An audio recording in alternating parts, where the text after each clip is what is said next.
Hi, everybody. Welcome back to the MetaStellar YouTube channel. My name is Maria KOROLOV. I'm the editor here at MetaStellar. And are you looking for some free science fiction and fantasy to get you through this weekend? We've got it. Today we have sexy vampires, an alien invasion, and the top free book is a box set of books in a post-apocalyptic survival series that has thousands of positive reviews. Get the books while they're still free. Today is March 1st. But if you're watching this on a later date, don't despair. The book might still be free, and it might also be in Kindle Unlimited, where you pay $12 a month and you read all the books you want.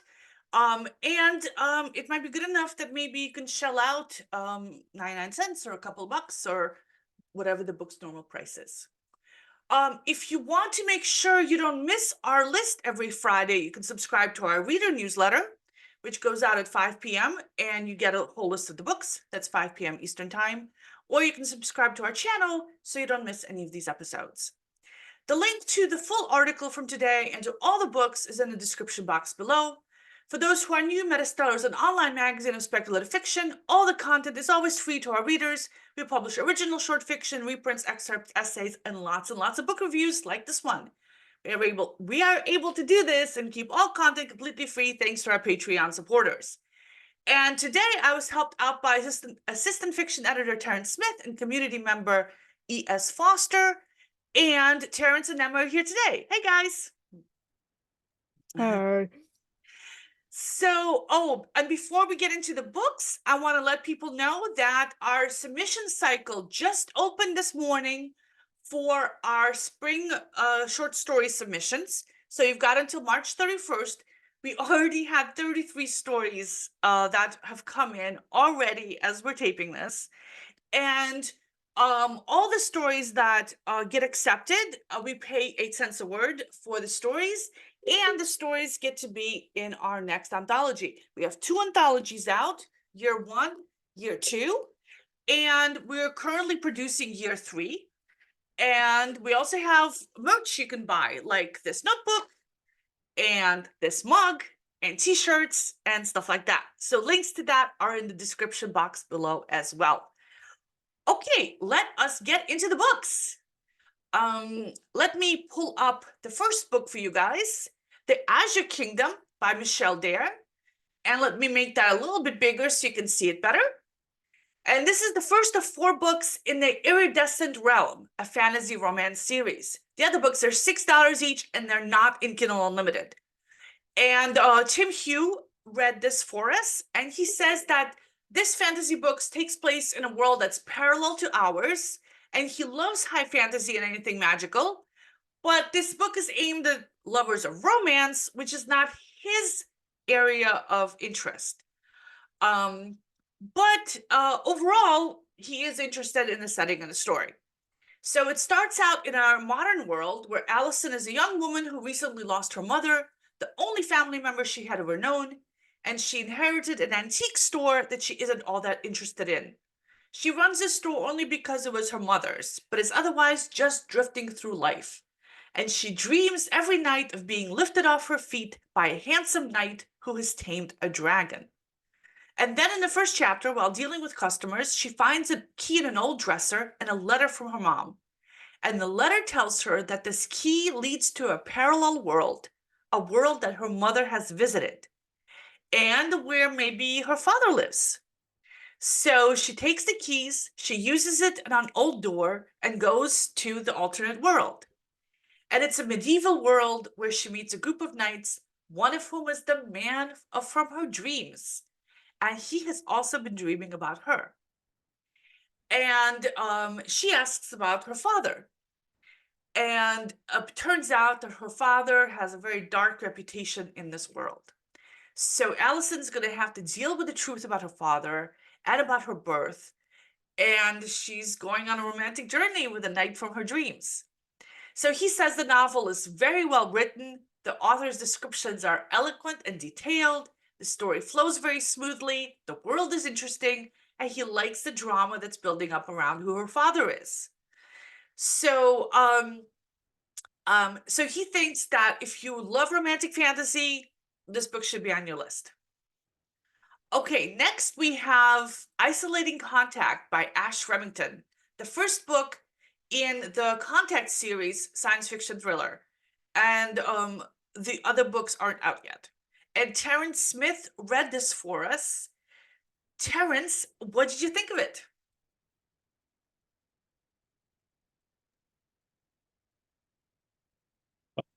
I will say this, the protagonist is interesting. I mean, she is a completely toxic boss in this global organization that is trying to manipulate world events so that the whole planet will be unified under one central government.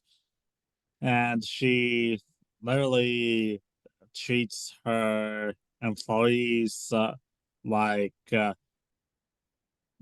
like they're her dogs, and not in a good way.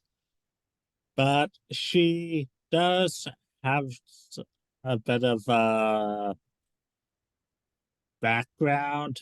She was a poor teenager in the slums of Argentina who was always getting into conflict with others. And one day, her therapist invites a friend of hers named Penelope to come meet her. And Penelope is the representative of this organization that's trying to bring about the New World Order. And she recruits Lydia on that very day and flies her off to London. And one character that she's probably going to butt heads with is Alexis. She is a YouTube based journalist that's trying to expose all the shady doings that the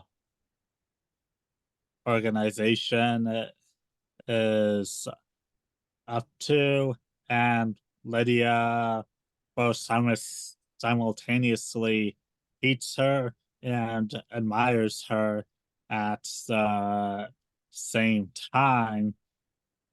And what it looks like is that these two, along with several other characters, are going to end up involved in events that will affect the course of humanity when an alien force arrives at their world right after the planet's nations disarm all their nuclear weapons and seemingly achieve world peace under the OWG. I believe that is uh, an anagram for One World Government, which is Lydia's organization.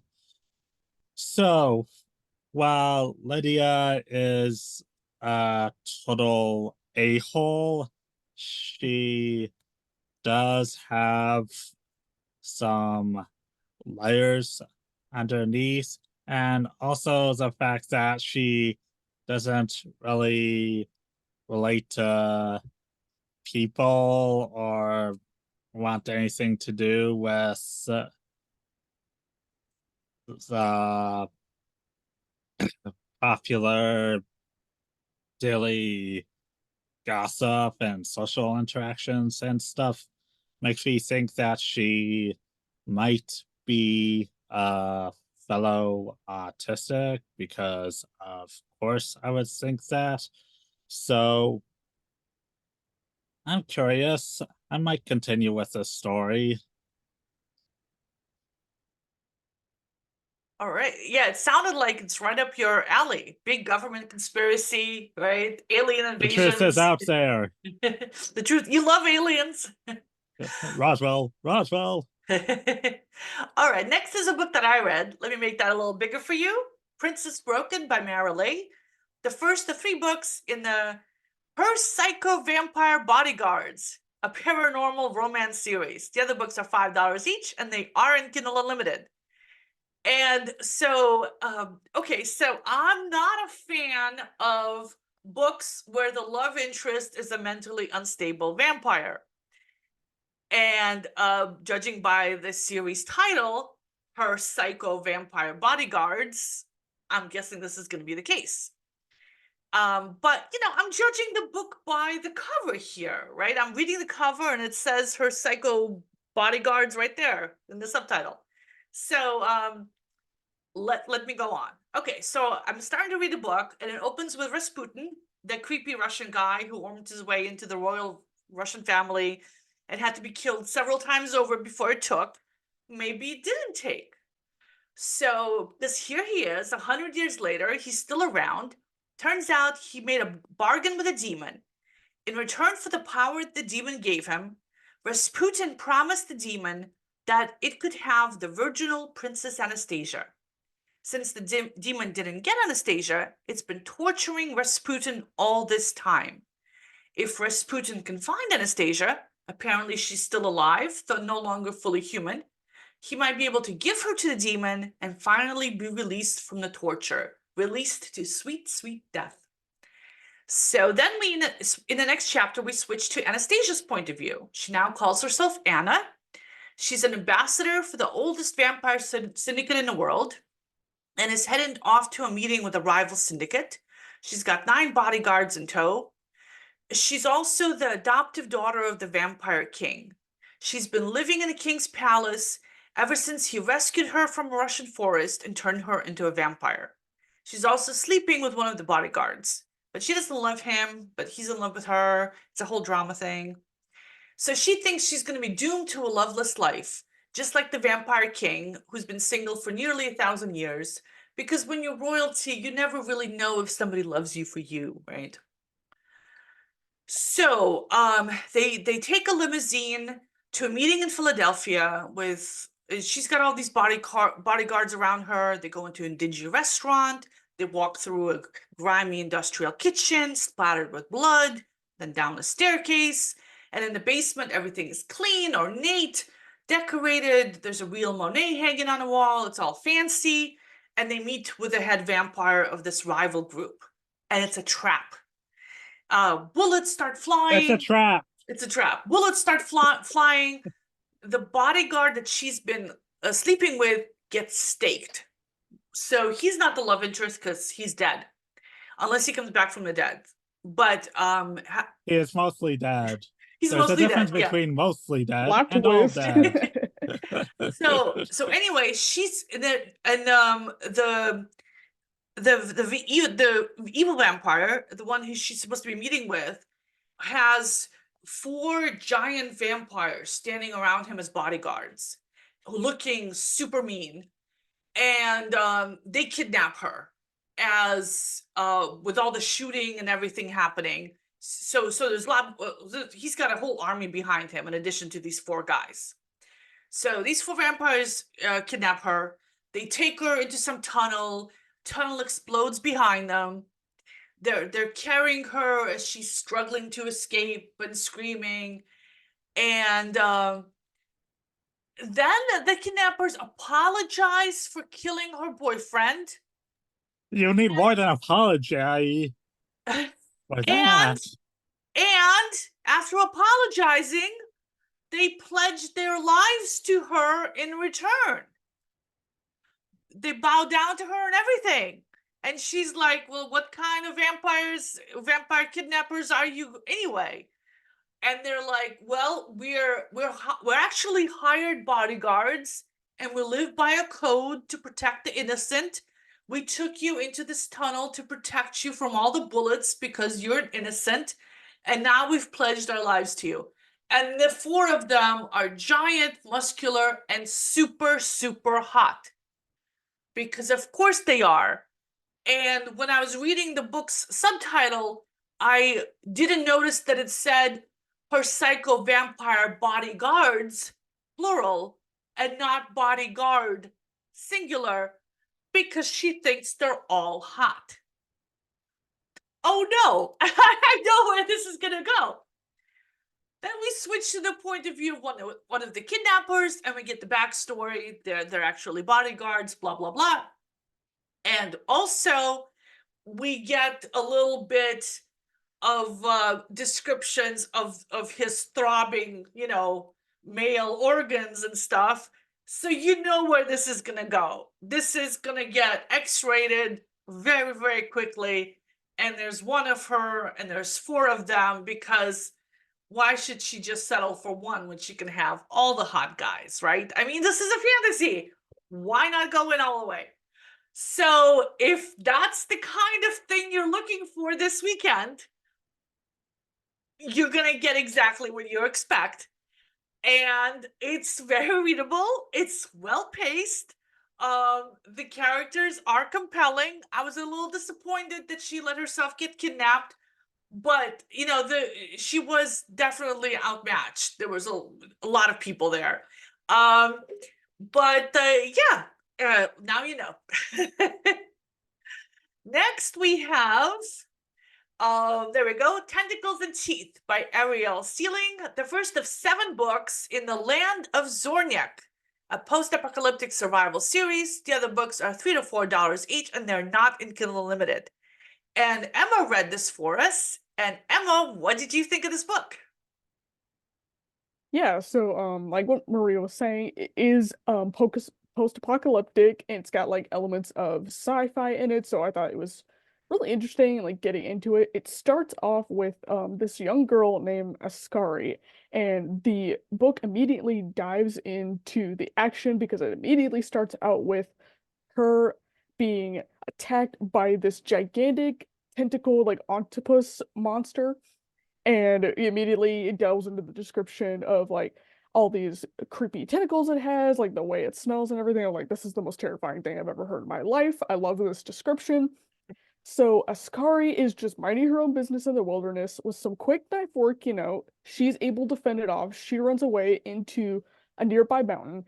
There she finds one of her friends, Suja, who's been gathering berries.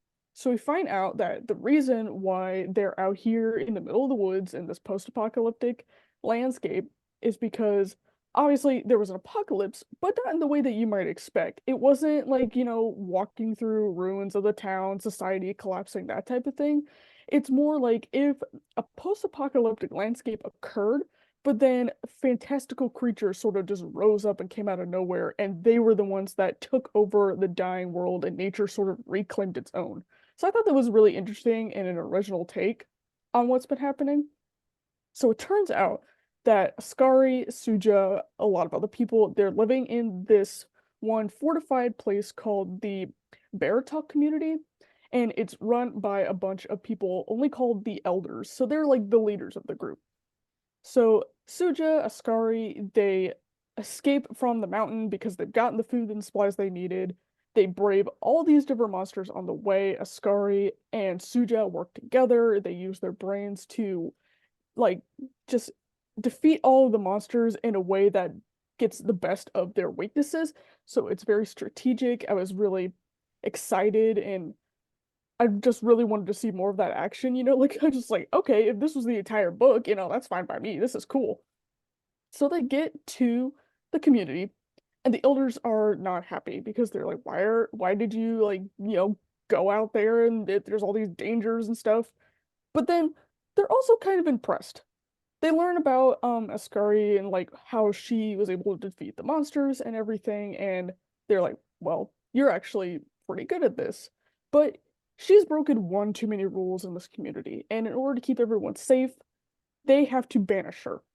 So she is only armed with a knife and very little food, and she's out there having to survive in this apocalyptic landscape. But they tell her that there is hope.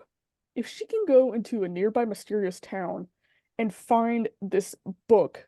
And I'm not really sure what the book is because it's supposed to be like this magical and gigantic twist at the end. If she can find this book and bring it back, they will reaccept her into the community.